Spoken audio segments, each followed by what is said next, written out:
Hello, everyone. Good to see you again. I have my Popeye coffee mug now. So, you know it's getting real when you pull out the Popeye coffee mug.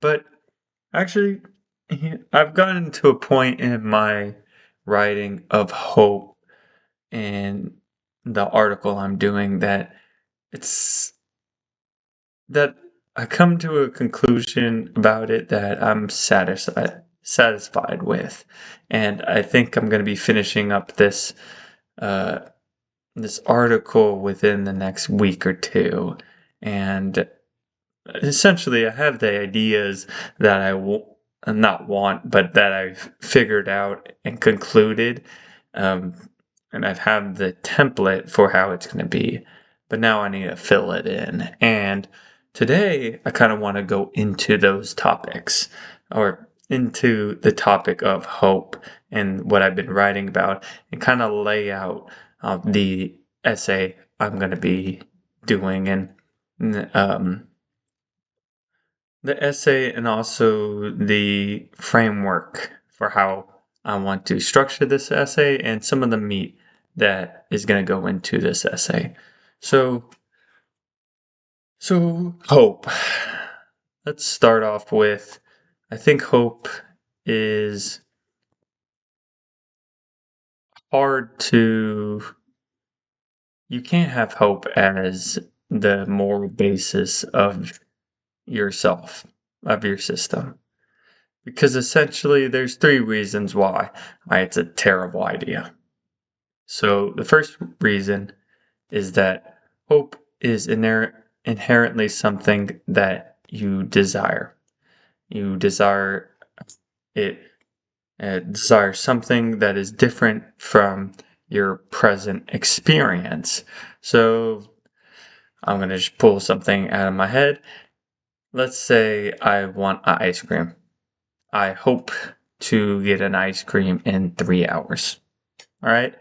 It's an inherent desire. So it's the same thing as saying I desire or want to have an ice cream in 3 hours. I hope to have it in 3 hours.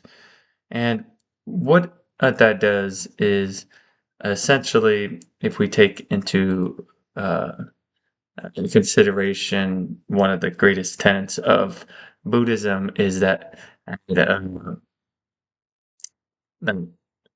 desire is suffering. And it's suffering because whenever you desire something, you almost put yourself in a contract saying that okay, I want this ice cream in 3 hours. So I have this ice cream and I want it. All right. Hey, but if you get up it to 3 hours from now and you don't have the ice cream, in that contract you've made, you essentially uh, become disappointed that you don't get the ice cream.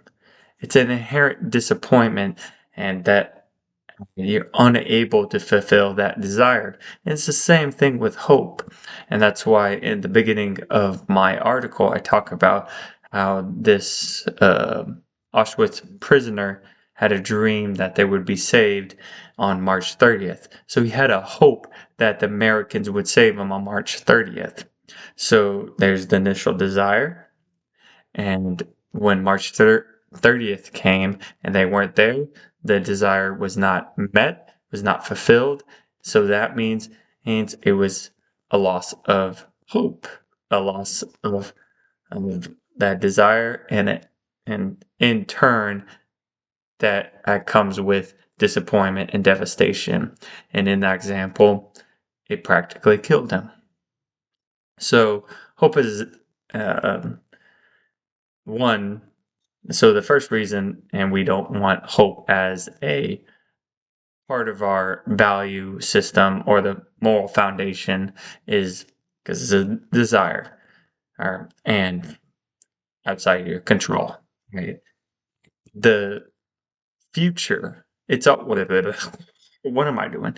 Second thing is it's it's inherently something that you place within the future. And when it's in the future, it's something you cannot control. So,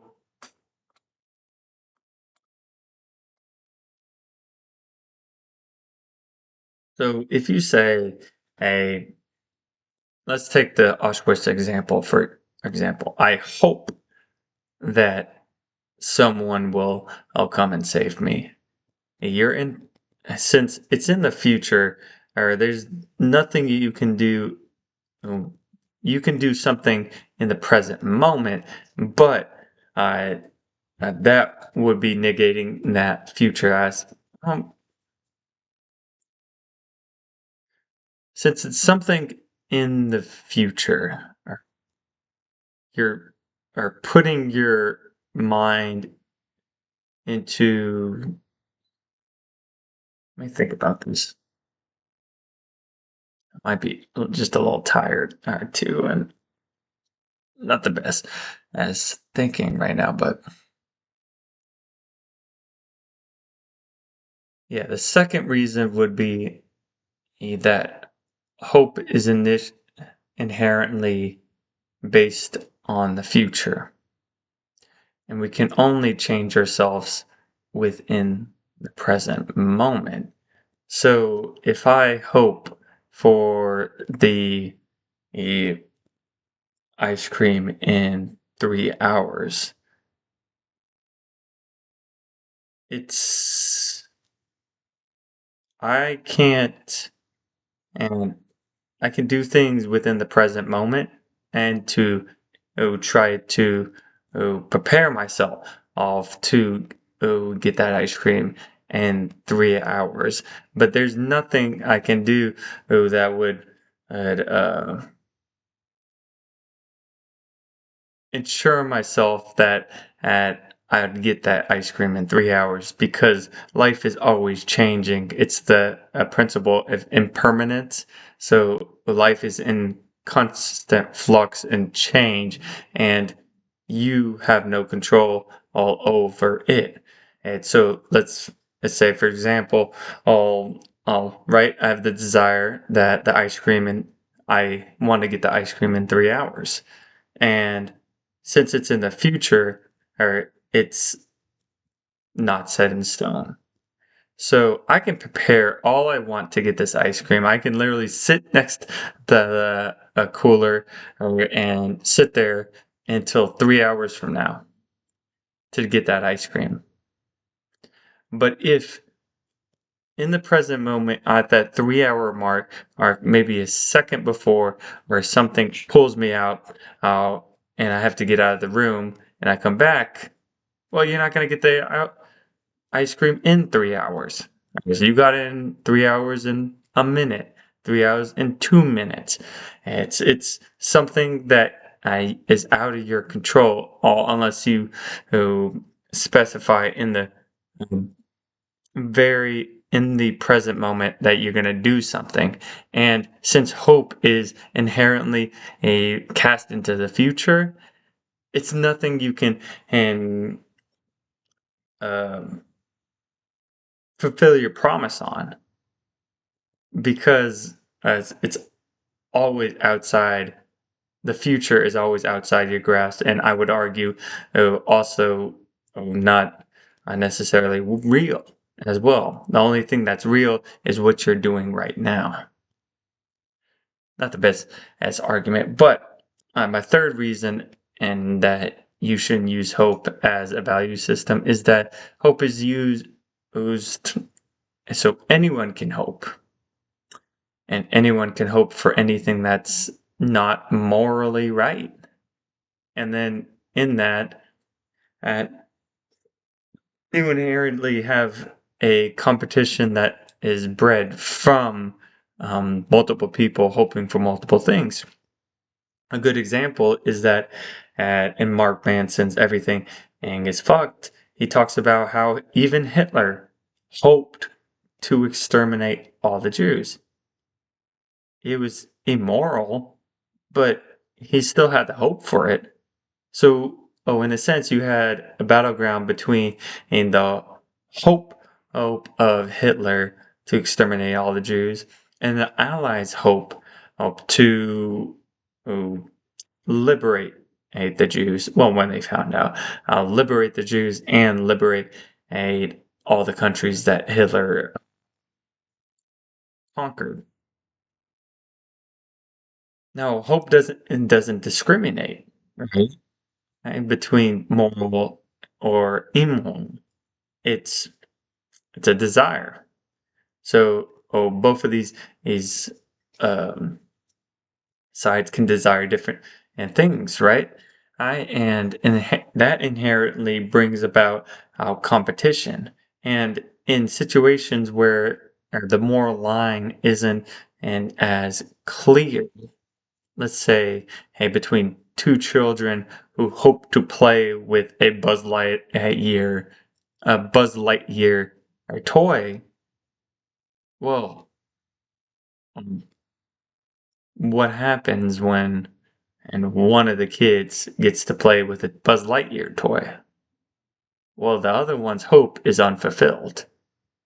And like we said, and and you get disappointed, you get devastated.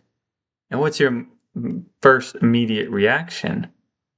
Well, definitely for a child, it'd be to outburst, to be to act on that disappointment, on that devastation, to be like, no, oh, I get to play with the Buzz Lightyear because it was my hope and my desire to do that, and it wasn't fulfilled, and I'm gonna do it anyways. And then that perpetual all active or not perpetual active suffering, but the active suffering is perpetuated, right? So those are the three reasons I think about hope, that it's not good for your to be it's not good to be part of your foundational values.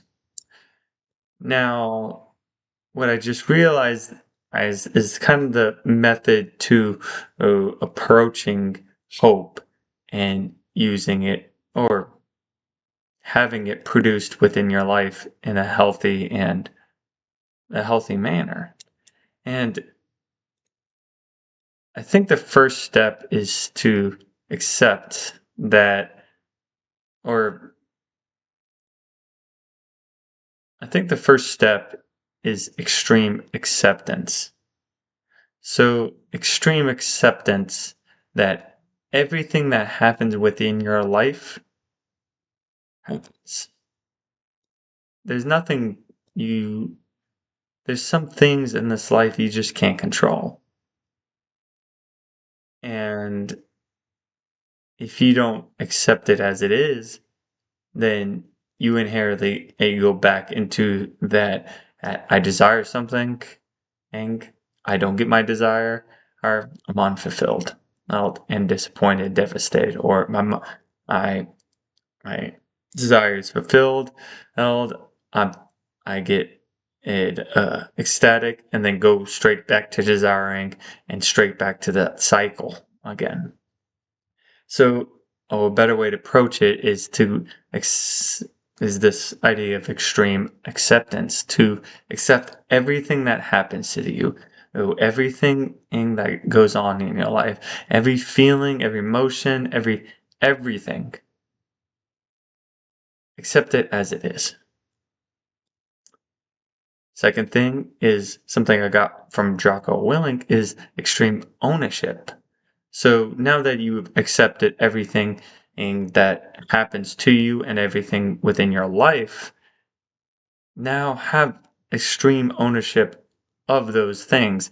Take responsibility for everything that happens to you and try your best to make do with what you have and literally take responsibility for everything.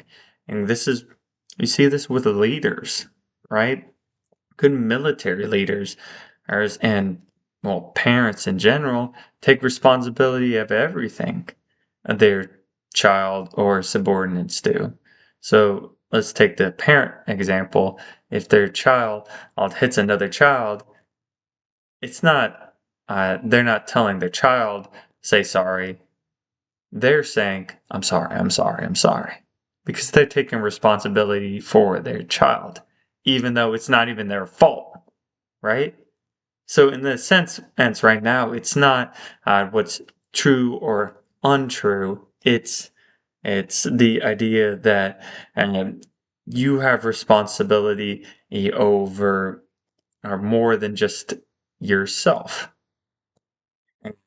A good example of this is another Mark Manson, and but his first book, The Subtle Art of Not Giving a Fuck, where he talks about how if a baby is dropped in front of your doorstep, so doorbell rings, you open up, and it's a baby on the doorstep.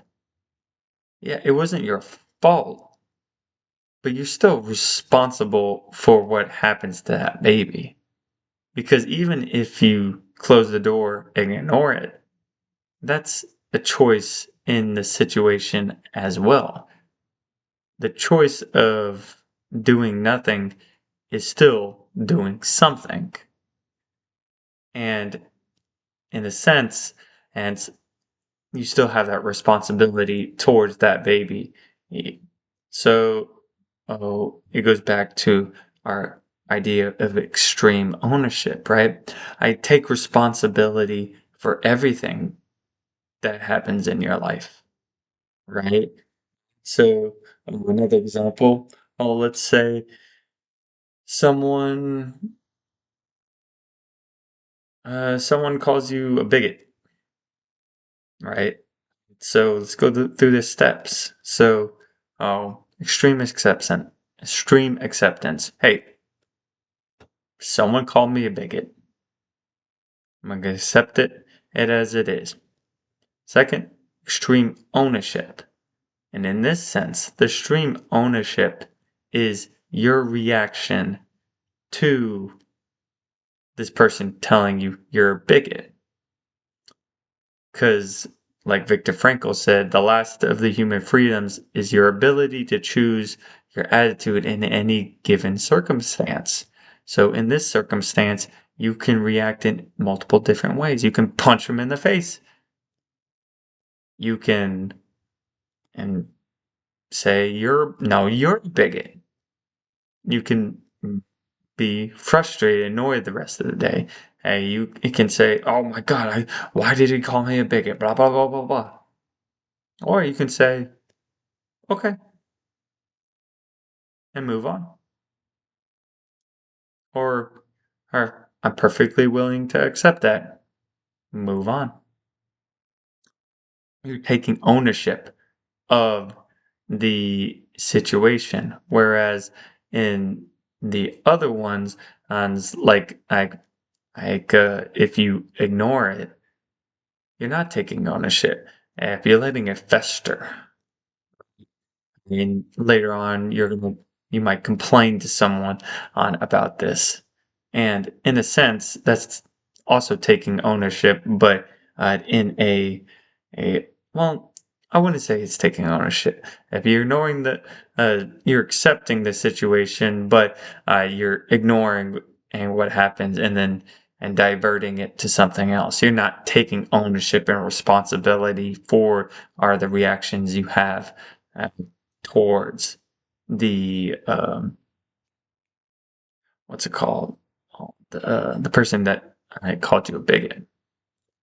So in that sense, and so for hope, this is where hope comes in next. So once you've done extreme acceptance, right? I and then you've done extreme ownership. Then hope comes in as a gift, right? Let's take the Auschwitz prisoner example. There was others in the camps where they have accepted their situation and taken complete ownership of their situation to make it a better situation and fight against the Nazis. One person is Pilecki, Will Vitol Witold Pilecki, I think that's how you say it, Witold Pilecki, who volunteered to actually go into Auschwitz. And what everyone was talking about around him said about him was that he didn't give in to the horrors and the tragedies of Auschwitz. What he did was he took ownership of the situation of himself off and fought back. Right? He accepted the situation. I'm in Auschwitz. And it sucks. Yeah. Uh, take ownership. What can I do in this situation to uh, figure out how to best solve this problem, this tragedy, this suffering. And what you get from that is the byproduct of hope, the gift of hope. Now, when Vito old Pilecki is doing that, other people are given hope because they're seeing this person, this man, in such tragic situation, in such horrific situation, accepting it and taking ownership of it, and in some sense actually succeeding. And even if he, yeah, succeeding, and him actually bringing other people to help him and entrust uh, them with this secret of espionage as well. And in that sense, they are given a hope. And he also creates hope for himself because he's not no longer relying on hope as a foundation, but hope as a byproduct and a gift. If if the produced from his own acceptance of the situation and ownership of this situation. So acceptance and ownership of the situation and brings about our hope for the situation you are in. And so it's no longer a desire, it's a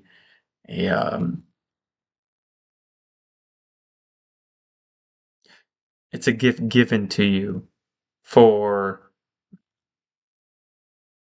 not desiring a situation other than the one you were in.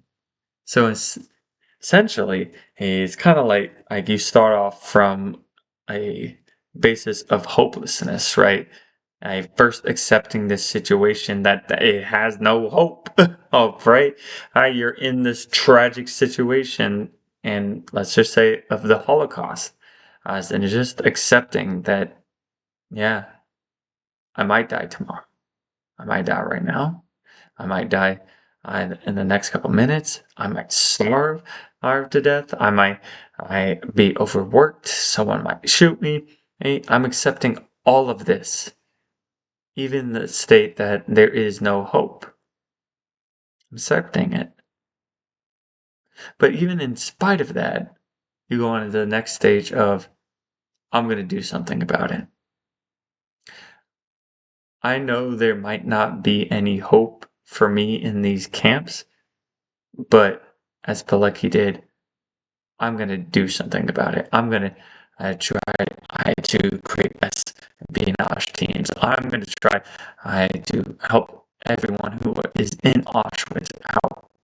And by doing that, by accepting that there's no hope, and also accepting the tragedy situation here, and then owning in this situation and doing the best you can in this situation, then you get to a point, this weird, interesting point where you actually create hope for yourself and others. So by starting at a place of hopelessness, going through this process, as you end up with hope,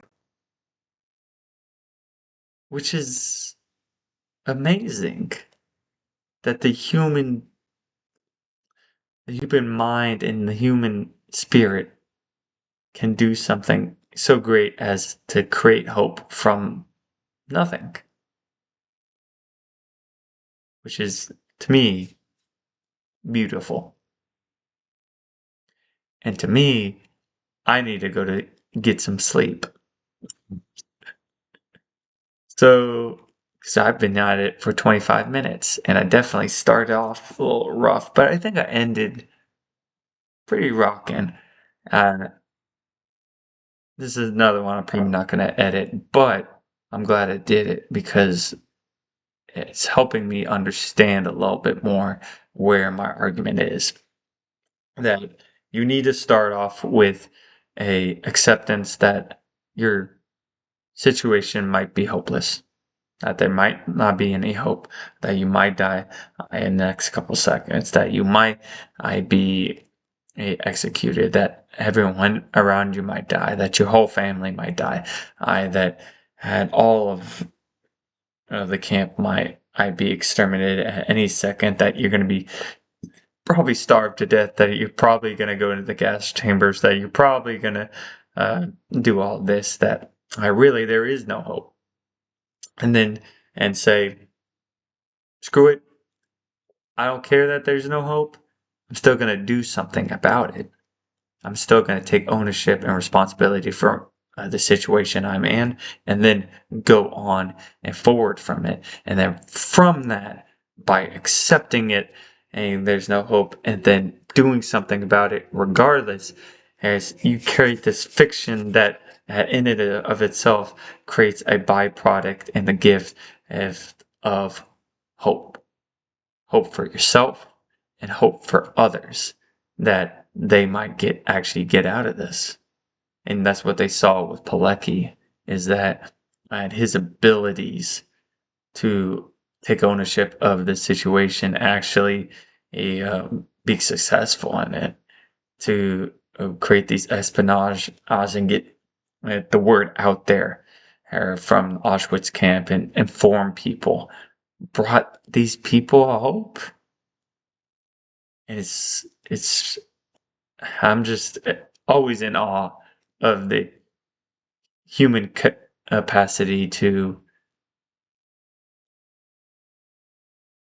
transcend their limits and be a force of light. Be a light for people in the darkest of times, and even in a abyss of hopelessness, still bring hope. So yeah, that's it for today. I will see y'all tomorrow.